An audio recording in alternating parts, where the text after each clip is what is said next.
pada hari kebangkitan nanti itu yang bangkit hanya rohnya saja atau roh plus jasad. Ikhtilaf ulama. Tapi jumhur atau mayoritas ulama mengatakan yang bangkit itu jasadan wa ruhan. Jadi yang dibangkitkan oleh Allah itu ya jasadnya berikut rohnya.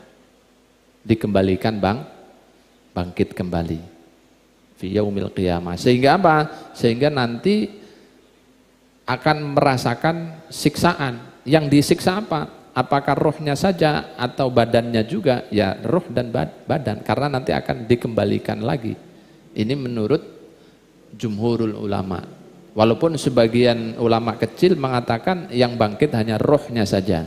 Jasad sudah selesai dari bumi ya bersatu dengan bumi. Nah, itu sebagian kecil, tapi sebagian besar mayoritas ulama mengatakan baik jasadnya maupun rohnya fi yaumil qiyamah itu nanti akan dikembalikan lagi bangkit. Lalu digiring ke mahsyar dan begitu seterusnya sampai mizan, sampai hisab, baru ada terakhir surga dan neraka. Kalau hasil hisabnya, mizannya baik, timbangannya baik, amalnya masuk surga. Jasadan waruhan di situ. Tapi bentuk jasadnya itu tentu tidak sama persis dengan jasad ketika kita ada di dunia. Terjadi ikhtilaf para ulama. Nah, ketika masih di alam barzakh, ini kan belum dibangkitkan. Bagaimana? Itu pisah antara jasad dengan roh di barzakh. Ya, barzakh ini itu alam kubur. Alam kubur itu para ulama sebagian menjelaskan seperti kita dalam rumah kaca besar, gitu ya. Rohnya itu di situ.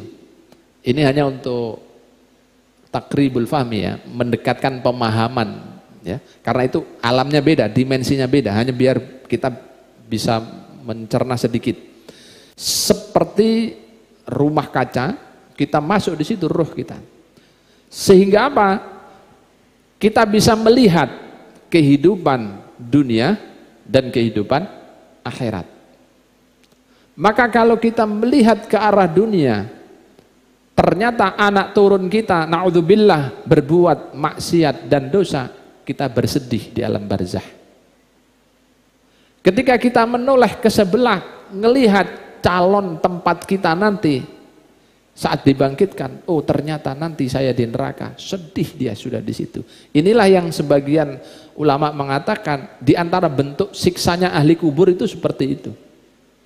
Makanya dalam riwayat itu dikatakan anak-anak yang ditinggalkan mati oleh orang tuanya ya itu kalau mau berbuat baik kepada orang tua yang sudah meninggal, apa yang harus dia lakukan?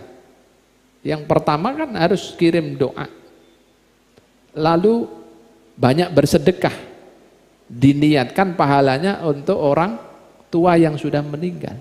Sehingga apa? Yang tadi itu ngelihat, ya Allah anakku ngasih ngirim. Nah, bahkan ada cerita itu, satu ketika orang kalau waktu Jumat itu kan biasanya orang pada kirim doa ya. Nah, lalu satu ketika ada seseorang, ini dalam Ibnul Mubarak yang menceritakan, biasanya Jumat itu ikut antri, ibarat kita antri sembako gitu, ikut antri. Antri apa Pak? Ngambil kiriman doa, paket lah kira-kira begitu ya, giliran paket. Biasanya setiap minggu dia dapat, minggu Jumat maksudnya, itu dapat kiriman dari anak-anaknya. Berupa apa? Doanya, istighfarnya, sedekahnya. Satu ketika dia ikut antri, pas giliran antri, dia nggak dipanggil-panggil. Nangis dia di pojokan sana, ditanya oleh kawannya, "Bang, kenapa? Biasanya kan dapat terus kiriman."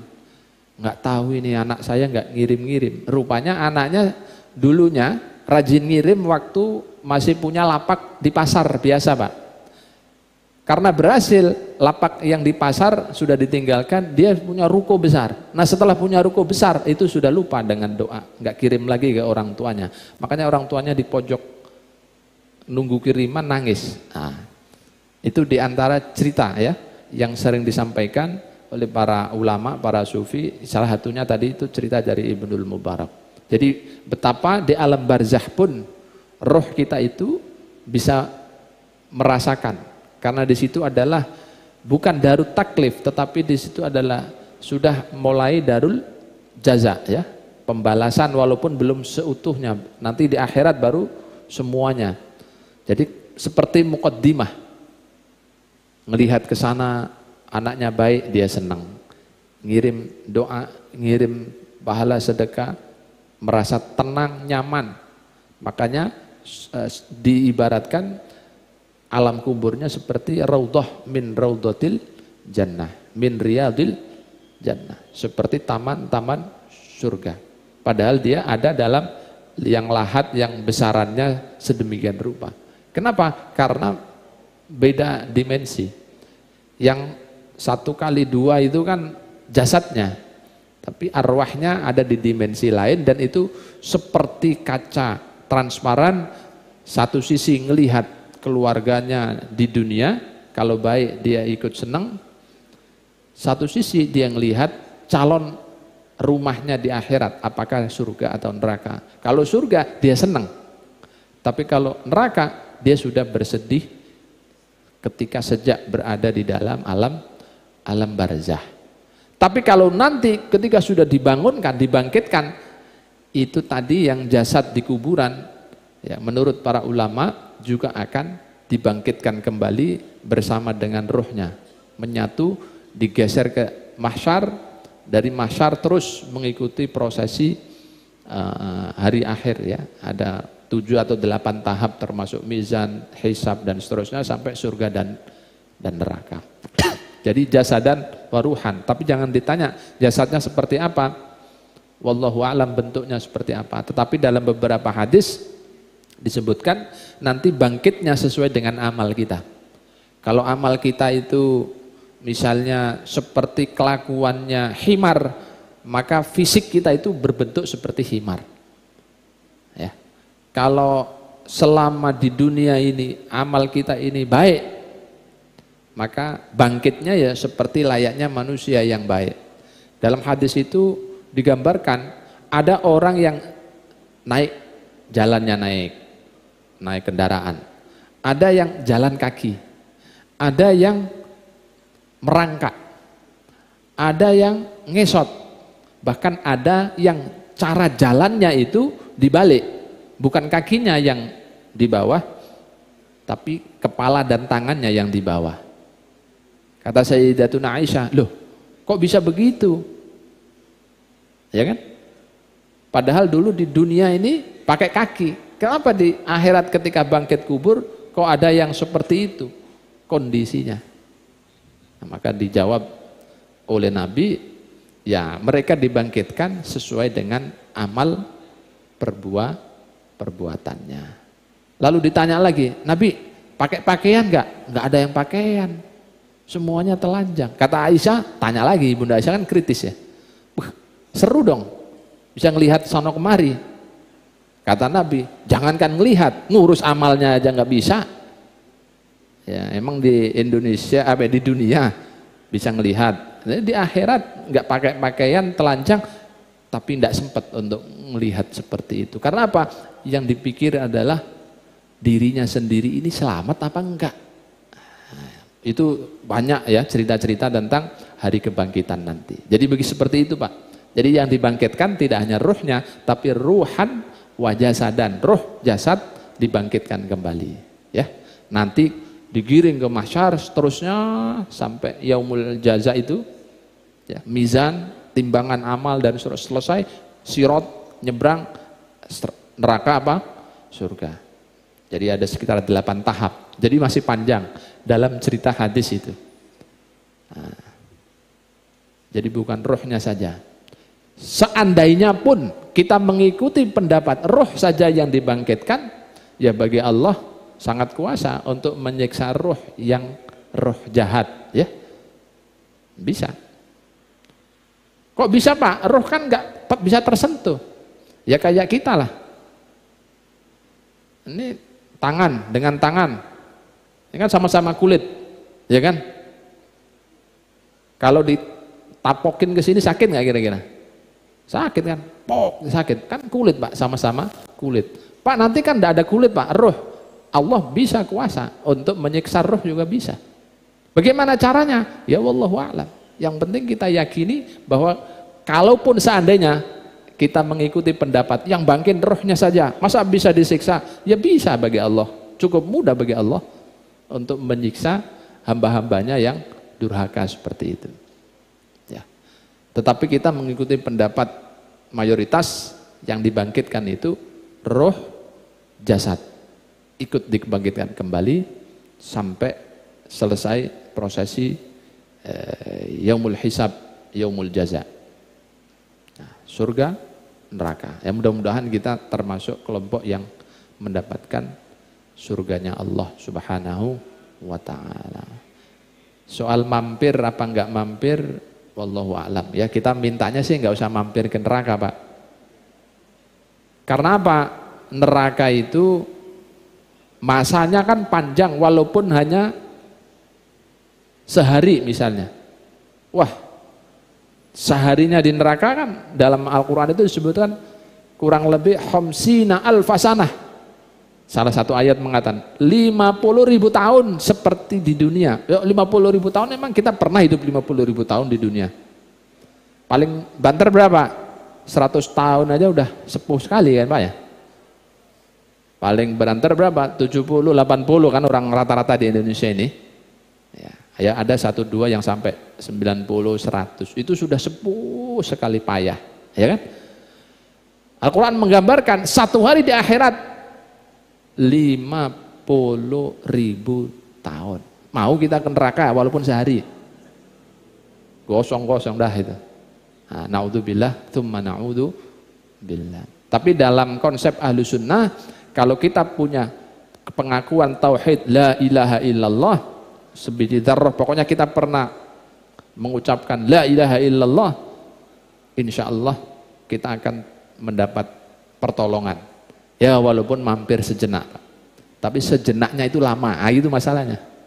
Mampir sejenak, ya, dibakar selesai sesuai amal kita. Kalau amalnya seling menggunjing orang terus, ya bagian sini yang disiksa, ya kan? Naudzubillah min dzalik. Pokoknya bagian manapun yang disiksa, dalam gambaran neraka itu tidak ada kehidupan yang enak. Minumannya aja nanah yang mendidih.